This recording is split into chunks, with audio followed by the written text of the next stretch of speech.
Hello दोस्तों, फरी एक नवा ब्लॉग में स्वागत है तमारू। આવી ગયા છીએ વાડીએ। વરસાદના કારણે જો કપાસ આડો પાડી દીધો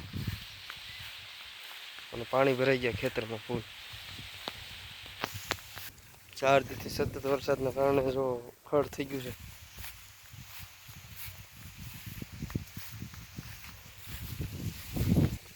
આપણે અહીંયાથી ખડ વાઢવાનું શરૂ કરવાનું છે। હાલો ઉપાડી લઈએ। ખડ ભાઈ વટાઈ ગયું છે। આ ખડને હામમાં લઈને જવાનું છે મુશ્કેલ।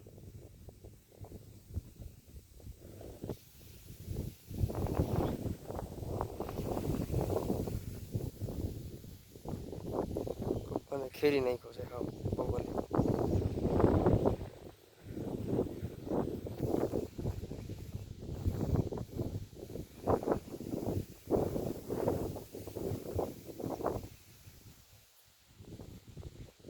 હારું હાલો તો ખડ લઈને ભાગશું। મળીએ એક નવા બ્લોગ।